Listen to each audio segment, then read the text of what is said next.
Welcome to the Great Detectives of Old Time Radio from Boise, Idaho. This is your host, Adam Graham.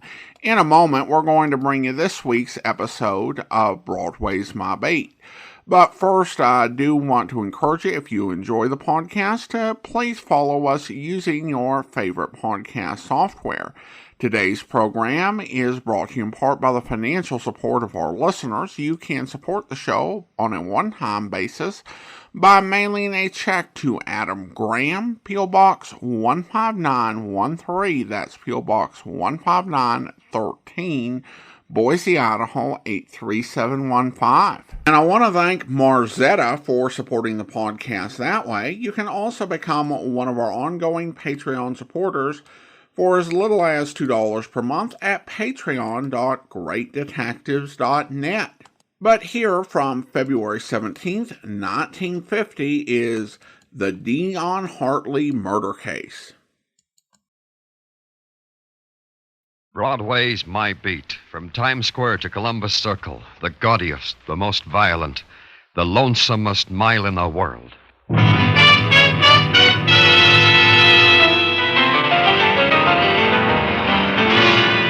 Broadway's My Beat, with Larry Thor as Detective Danny Clover.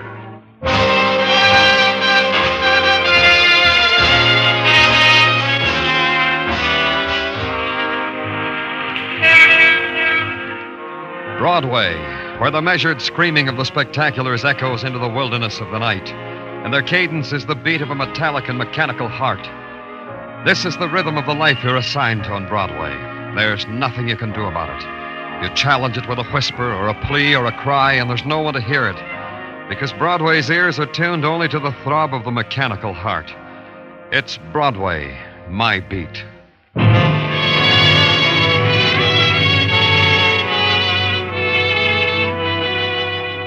It came at noon, a transcript of a phone conversation requesting the extraordinary pleasure of my presence at the apartment of one Dion Hartley, but urgently, but immediately.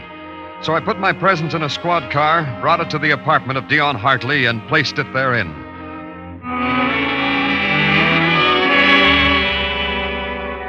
It was an experience. The apartment seemed to contain everything exquisite that had been fashioned or dreamed by men, all in crystal glass cases, all tagged with little golden medallions, and all ruled over by Dion Hartley, but exquisitely. This excruciatingly lovely Grecian statuette, Mr. Clover. You want to know what it cost? No, not particularly. Of course you do. It cost me my most precious emotions, even a few pennies of my soul, if I had one. A devastating price to pay, Mr. Clover, for a lousy statue. If you say so. You're delightful, Mr. Clover. You want to know why I sent for you? Fatally, inevitably, you. Now I'm here, I might as well know. For a very simple reason. I am going to be murdered. Don't look at me that way, Mr. Clover. I'm quite serious. Tell me about it.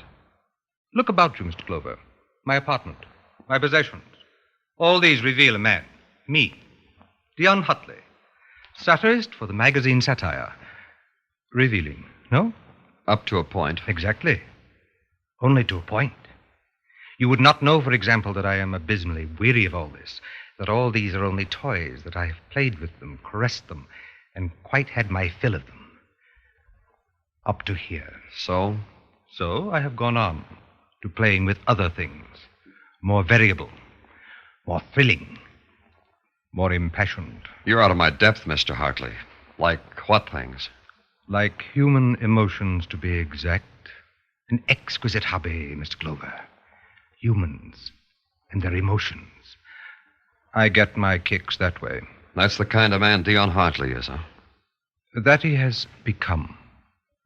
Mr. Clover, I have tuned a certain group of people up to such an emotional pitch that they have no recourse but to murder me, either individually or collectively. These lucky people, who are they? That's for you to discover, Mr. Clover. Wait a minute. You tell me you're going to be murdered. You know the people who might murder you. Still, you won't tell me who they are. I'm suddenly part of the hobby, huh, Mr. Hartley? Exactly. How discerning of you. But you'd better explain it to me anyway. It gives me profound pleasure. This is an exquisite game I have created, Mr. Clover. You are now a part of it. I have made these certain people want desperately to kill me. I shall now make you want to stop them from killing me. And what do you do during all this? Nothing. Precisely nothing. I have set marvelous passions in motion. It's like a play. And I'm dying to know what happens at the final curtain. Does it interest you, policeman? No? I shall make it more interesting. A proposal, my policeman. If I am not murdered and lying in the blood of my death at the end of this week, say, I shall pay off with $50,000 to your favorite charity. Will you save my life, Mr. Clover? His fingers reached out and lingered on my lapel long enough to capture a piece of lint. Then they fell away. From him, it was a gesture, a smirk. But it was something else. It was his way of making terror and pride a single emotion. Dion Hartley wasn't kidding. So it began, the inquiry as to why a man had to die violently. A man who dared me to stop his dying. Dion Hartley. Broadway knew him as a brittle sophisticate who wrote brittle bits for a 6-bit magazine called Satire. I went there to the magazine's offices. They opened doors for me and supplied long cigarettes and short coffees until the editor could see me. Then the editor could see me. Sit down, please. Thanks. I'm Danny Clover. Shake, Danny Clover. I'm Sybil Reynard. I was just wondering that suit you're wearing. I like the way that fits across the shoulders. Who's your tailor? I bought it off the rack. Well, that's a twist I never thought of. Now tell me why we're chatting. Because of Dion Hartley. You're his friend, I suppose. Then we shouldn't be chatting at all. We should be screaming at each other. You hate him, huh? How pulpy. I love him. It's this extraordinary what Dion can do to a person. Now tell me why I'm answering you. I've got an interest in Hartley. He's afraid he might die. That would make you a doctor who I wouldn't talk to. An insurance agent who I'd have thrown out of here.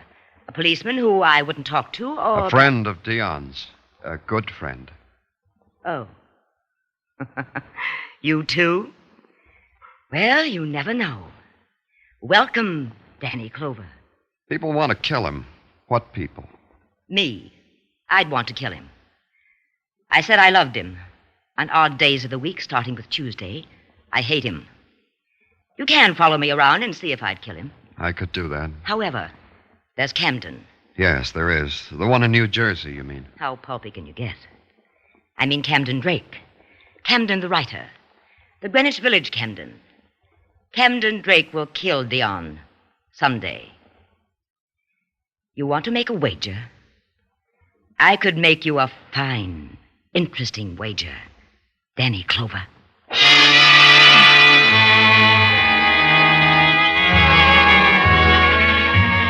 It was weird.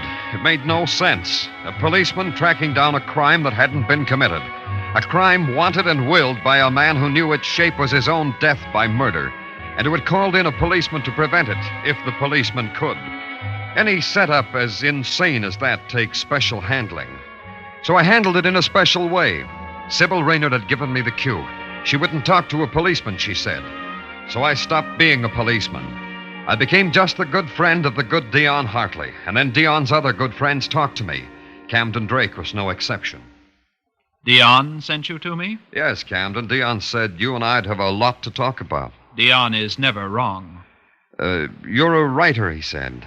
I write. That must be very interesting, to write. Most of the time, it stinks. Huh. Dion said you have great talent. He said you were... Promising? Promising. That's funny. He never told me that. Oh? Is that the lot we have to talk about, Mr. Clover? No, I've heard other things about you. You have? Like what? Like if Dion should be killed, murdered would be more exact, it would be you who murdered him.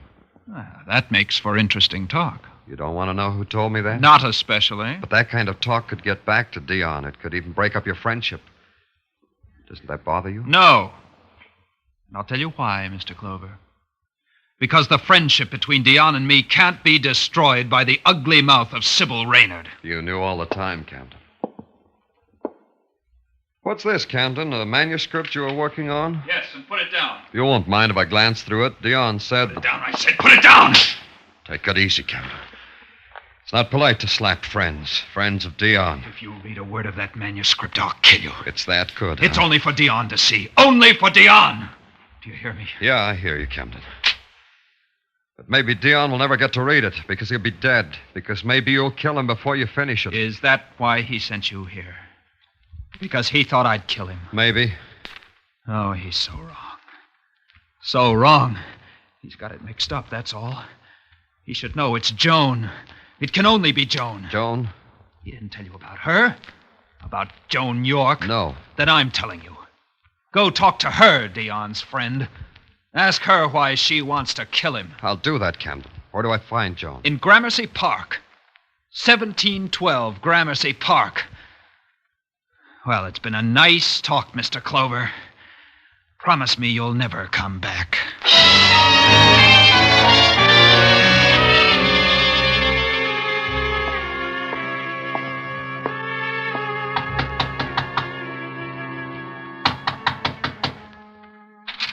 Yes, who is it? There was something about her, something like the promise a man makes to himself in some dark part of his life. The promise had the name Joan York. Her dark hair clouded to her shoulders, and her eyes were soft. The planes of her face, her mouth. The promise had the name Joan York. Who is it, please? I'm Danny Clover, a friend of yours. Camden Drake said I might speak with you. Camden? Of course, Mr. Clover. Come in. Sit down, please. How is Camden? Why are you staring, Mr. Clover? Huh? Oh, he's all right. Why are you staring? Was I? I'm sorry. I don't want to be rude. I was busy. You were busy. At what? Illustrating, Mr. Clover. I do that for the magazine, for satire. You wanted to speak with me? Yes. We were talking, Camden and I, about a man, about Dion Hartley, about Dion's manner of living, his manner of dying. That's when your name was mentioned. Who are you, Mr. Clover? Another of the charmed circle? A worshiper at the shrine of Hartley? Another of Dion's errand boys? It's a way of stating it. Go back to the great Dion, Mr. Clover. Go back and tell him you had your fingertips on my brain and you beguiled me with your charm. Miss York. Tell him you did all that and you finally learned that I wished that Dion Hartley were dead. I wished him dead, Mr. Clover. Tell him that. Why do you hate him so much? That's a searching question. I hate him because of what he does to people. To Camden Drake? To him. To others. But to him.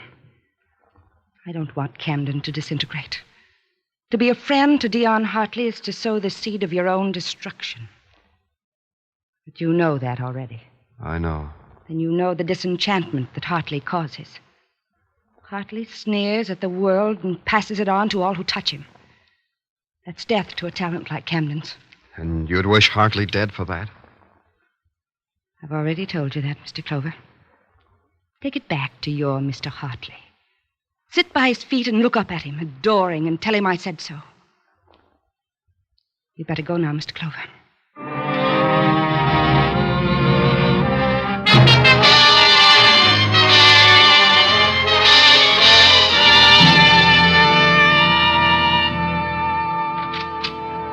Can I talk to you now, Danny? Oh, Danny. You've been sitting here for 2 hours now. Your face looks like it's all thumbs, Danny. You want something, Tartaglia? Oh, you got a problem? Well, I am ready to receive it, Danny, and give you my utmost opinion on it. Try this. A man says he's going to be murdered and makes a game out of it. And 3 people in their own way have a motive for killing him. An editor, a writer, What, Danny? You never saw such a girl, Tartaglia. Hey, it ain't spring yet, Danny. Danny Clover speaking. This is Dion Hartley, Mr. Clover. Your charity has lost. What's the matter with you? You've lost the game, Mr. Clover. Mr. Hartley. Don't you see? I've been murdered.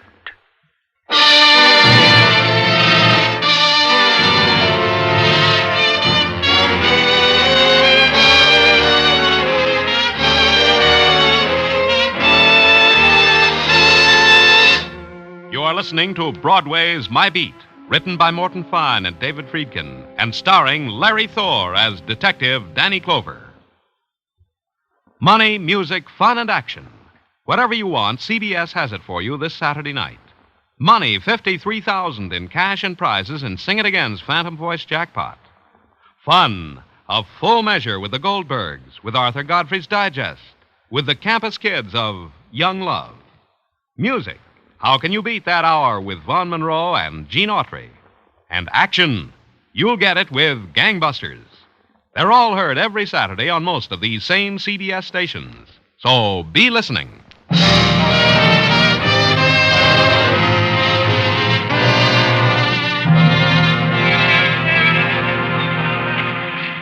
Broadway's a street that'll give you anything you want, anywhere you want it.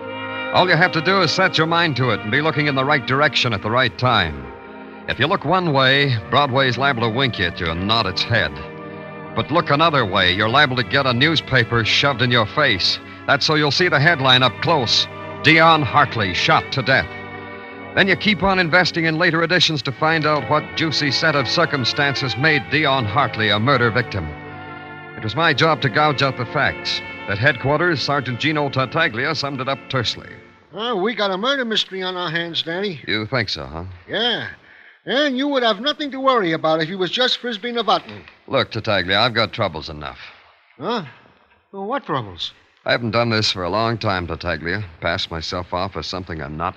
Well, that is the duty of a plainclothes detective, Danny. Yeah, but I don't like the circumstances. This one time, I feel like I'm lying by not telling people I'm an officer.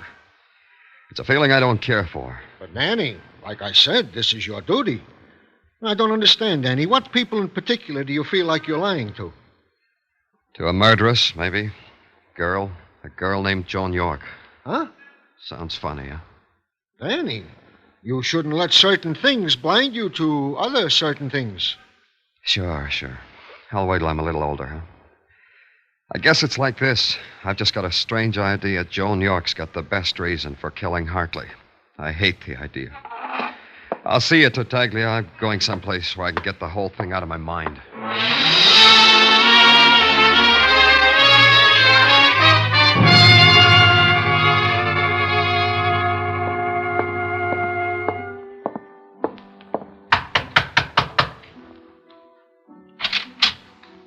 Joan.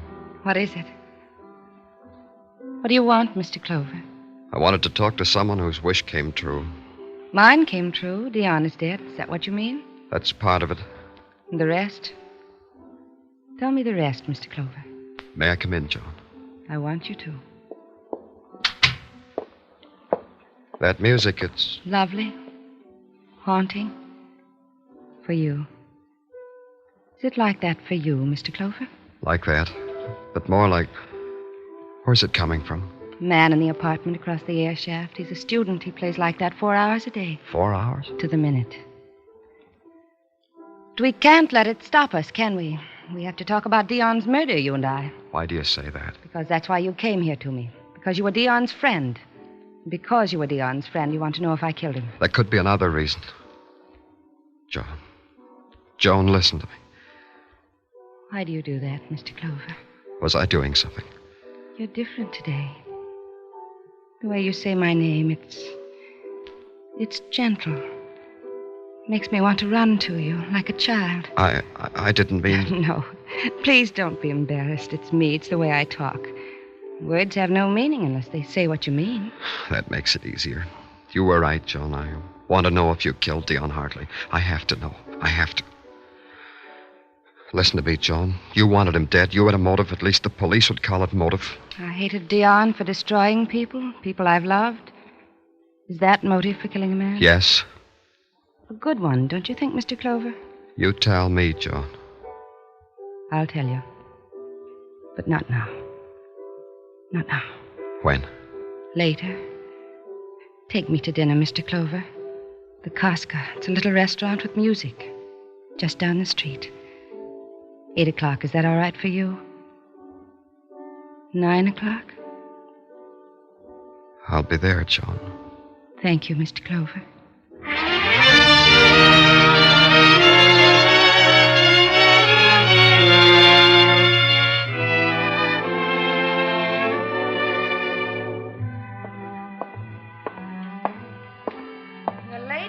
Clover. I was beginning to be afraid you wouldn't come. I'm sorry. I had some things to take Well, care it of. doesn't matter. You're here. Hungry? Only to talk to someone. You. Are you hungry? No. Then we can just sit and talk.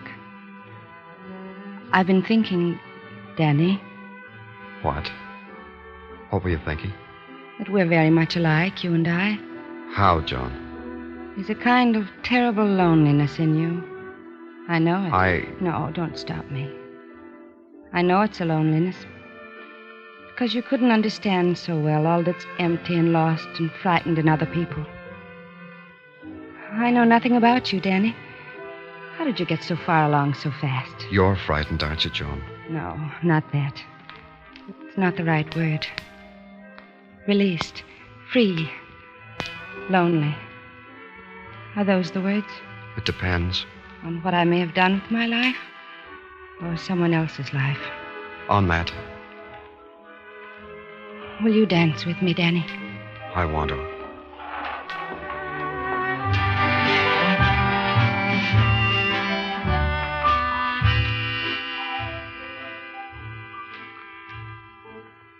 Could you kill Danny? What? A man like Dion Hartley. Could you have killed him? I don't know. I think you could have. A man like that. Did you? Somewhere, somehow, he must have given you motive, too. No, I didn't kill him, Joan. I know you didn't. I just wanted you to consider it for a moment. The thought of killing Dion. It didn't revolt you, did it? Did it, Danny? Dance with me, Danny. Dance with me. Well, well, well. If it isn't Joan Girl, complete with nothing. Hello, Camden. Goodbye, Camden. Camden, please. Please. I like that when you say please to me, Joan. It's like the old golden days before Dion Hartley. Whatever it is, take it somewhere else, Camden. That cut it, didn't it, Joan? That shining thing we had, you and I. Dion loused it, didn't he?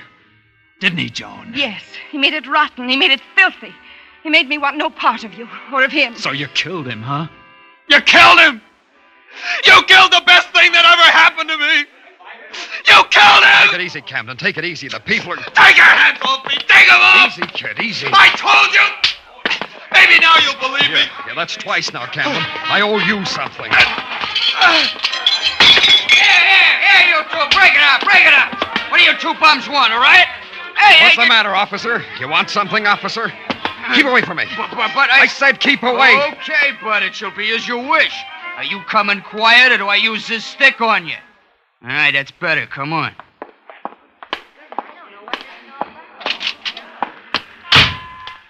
Thanks, Patrolman Meshikoff. You did great. Look, I'm only a stupid ox, Danny, but I don't get it. You, I should arrest. Yeah, exactly that. I didn't want those people to know I was a cop. Oh. I want this to look legitimate. Call me a paddy wagon officer. I want to go to jail.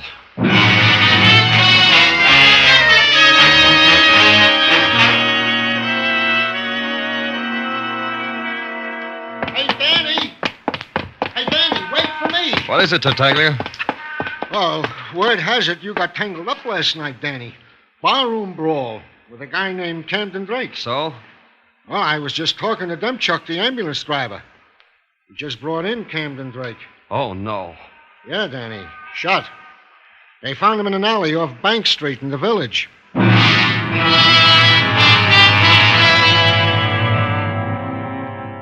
I only kidded myself for a couple of hours longer. I told myself maybe Sybil Raynard, the editor of Satire. I told myself that and had her checked and found out she'd flown to Florida immediately after my interview with her and had been confined to her room with the flu since she got off the plane. Airtight. Then I stopped kidding myself. I set everything up with headquarters and walked to where I had to go. And all the way there, the streets were gutters. And where I walked, people looked away.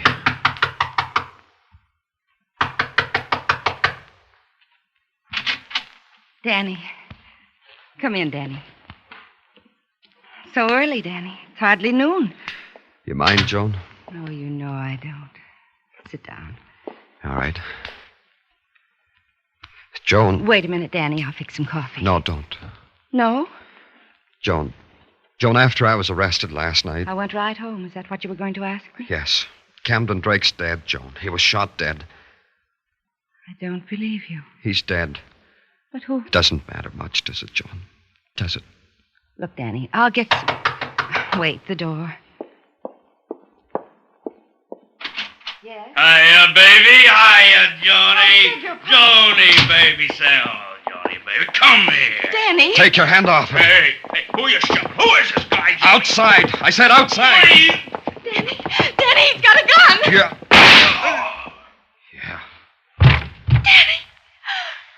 Danny, what did you do? Don't worry about it, Joan. I'll get him out of here. But you've just...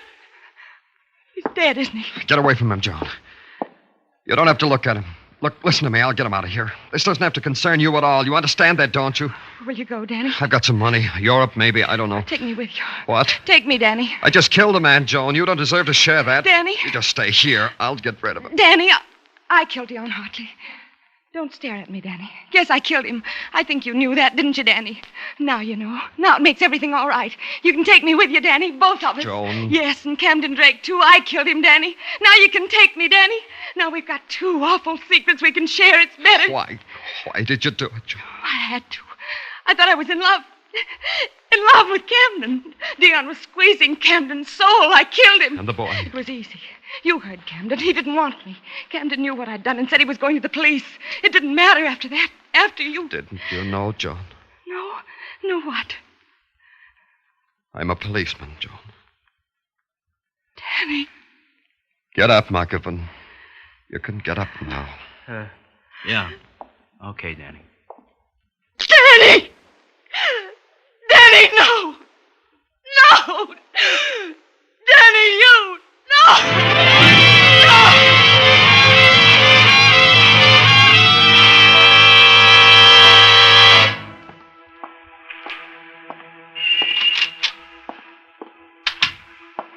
Hi, Danny.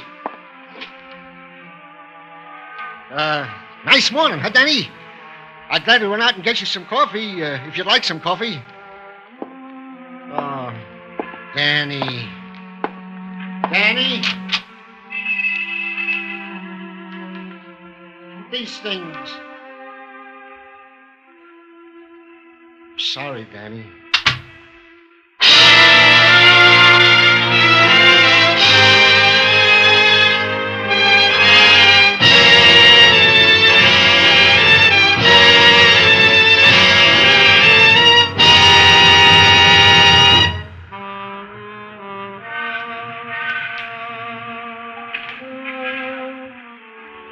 It stretches out in front of you, this mirage called Broadway.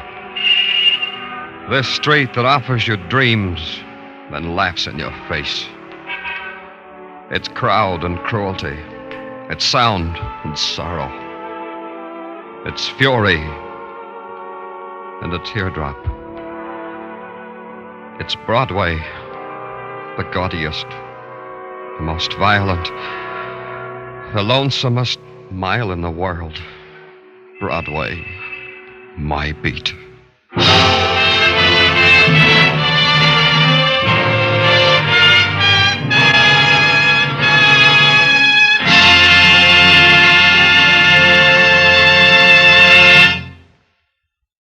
Broadway's My Beat stars Larry Thor as Detective Danny Clover with Charles Calvert as Tartaglia. The program was produced and directed by Elliott Lewis. The musical score was composed and conducted by Alexander Courage. The cast tonight included Ann Stone, Virginia Gregg, Elliott Reid, Ted Osborne, Bert Holland, and Jack Kruschen.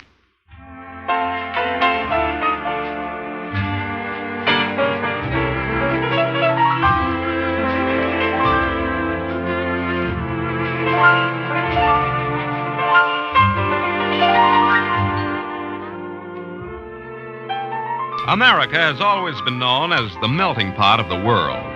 All peoples of all races and color and religions living together within the boundaries of a free democracy. The melting process has been long and difficult, but as each year passes, it becomes much easier because part of the mixture now is tolerance, and tolerance can bind a nation together. Help America to always retain her democratic reputation through your tolerance. Accept or reject people on their individual worth and for no other reason than that. Joe Walters speaking.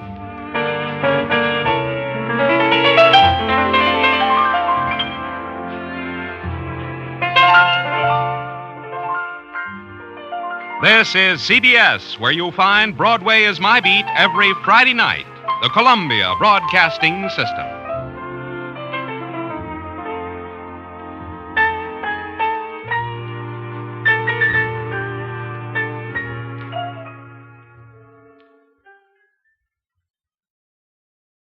Welcome back. An interesting story for its insights into Danny's character. I thought Joan's observation about there being incredible loneliness inside Danny, and that's why he could understand people the way he does, were very astute, and it raises a question that we're probably never going to get an answer to. But it gets a great sense of his character, and of course this story does put him through his paces emotionally in a way that hasn't happened before. Of course, the way he ended up arresting her was very melodramatic and probably lent to the feeling of betraying her, since she assumed that since he'd committed a completely justified homicide in her presence, that she could go ahead and confess to 2 murders.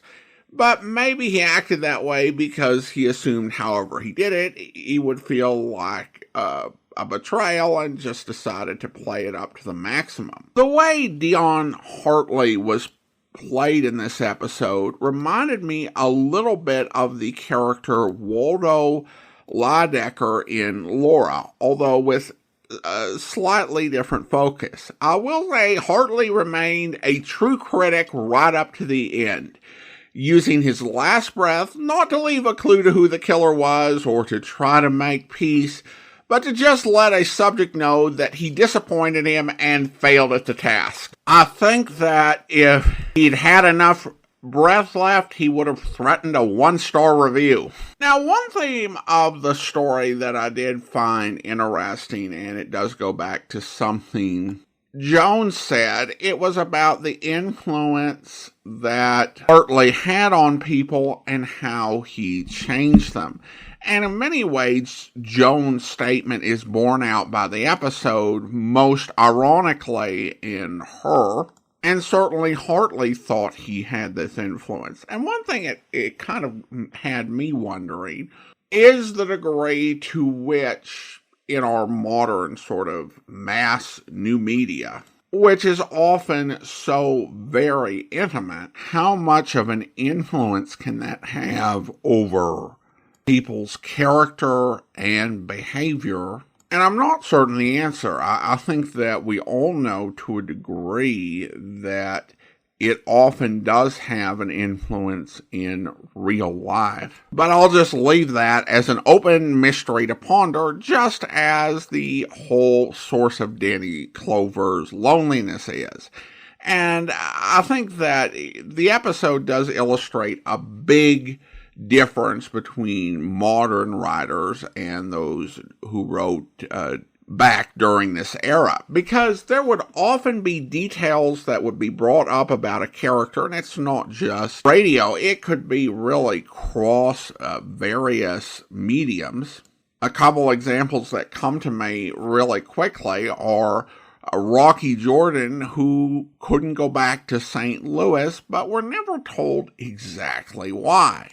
And in books, I think of Nero Wolfe, and there's hints that he had to leave Montenegro, and that maybe he wasn't always exactly the way that he is now in the books, but you never really get an answer to his backstory and all the details.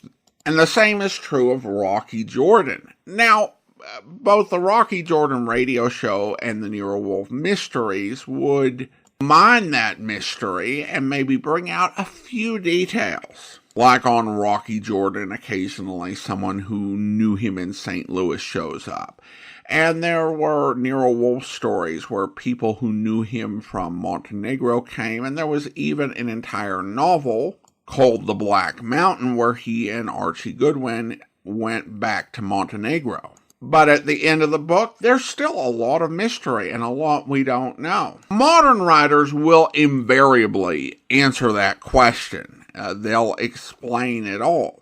And generally, people will be disappointed to one degree or another. I think what the older mystery writers tended to understand is that any sort of big, total explanation of a big mystery is not going to satisfy their audience, whose imagination is fully engaged in trying to figure this out, and you're going to have a big challenge beating their imagination. And so often you end up disappointing the readers or listeners or viewers, and also making the character less interesting, because the little degree of mystery kind of makes you wonder about them, like, what exactly is going on? Now we turn to listener comments and feedback.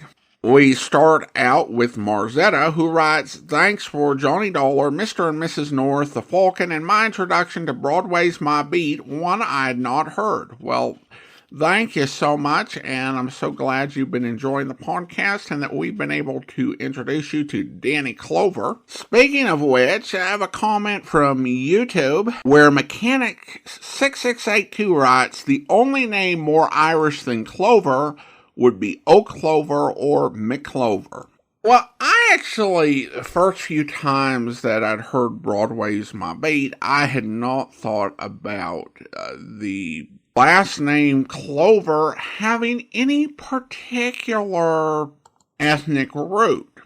However, it occurred to me a few months back that it could be a subtle way to make Danny Irish, and maybe that was what they were going for. However, it's not really an Irish last name as such.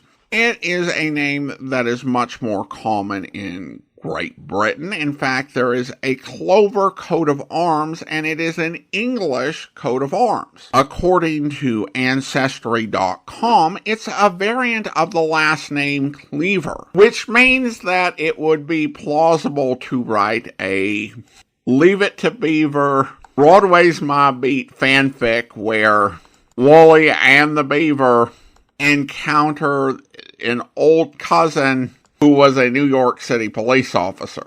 And in addition to that, the most popular location for someone with the last name Clover to live in 1920 was London. Ties to the plant. But again, the writers may not have had that in mind and may just have thought Clover can be a subtle way to associate with Irish, but it would not indicate that in real life. I did also see that Clover as a first name is a popular baby name for girls. I wouldn't say popular, but growing in popularity.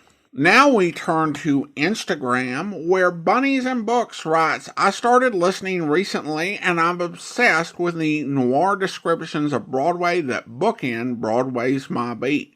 Well, thanks so much, Ann. I definitely do appreciate those touches as well. Well, now it is time for us to thank our Patreon supporter of the day. And I want to go ahead and thank James. James has been one of our Patreon supporters since June 2015, currently supporting the podcast at the rookie level of $2 or more per month. Thanks so much for your support, James. And that will actually do it for today. If you're enjoying the podcast, please follow us using your favorite podcast software. And if you're enjoying it on YouTube, be sure to like the video, subscribe to the channel, and mark the notification bell. We'll return in 3 weeks with another episode of Broadway's My Beat, but stay tuned for the encores we'll be bringing you the next couple of weeks. But join us back here tomorrow for Mr. and Mrs. North, where... We didn't think you'd be allowed out. Oh, I've been out for a long time now. 3 months. Huh? Out of what? The clink. Sing Sing. Gotta kind of watch my language, huh? My good man, would you mind telling us who you are and what you want? You mean you don't recollect me? I'm the guy you saved from the hot seat, Mr. North. What? The electric chair. Oh, for goodness sake, Big Mike! Yeah, that's it. Well, Big Mike. When did you break out? Oh, I didn't break out, Mr. North. I got time off for good behavior. Oh, now, Mike, you're not capable of good behavior. Oh, you got me wrong, Mr. North. I'm a changed character. 5 years as a gardener in a prison made me see the light. What light? The light of kindness. The light that shines up from you at a magnolia in the early morning dew. And that's why I'm in a jam. Oh. I'm going to get murdered. Murdered? Well, either that or I'm going to have to murder somebody myself. I hope you'll be with us then. In the meantime, send your comments to box13@greatdetectives.net. Follow us on Twitter @Radio Detectives and check us out on Instagram. Instagram.com/Great Detectives. From Boise, Idaho, this is your host, Adam Graham, signing off.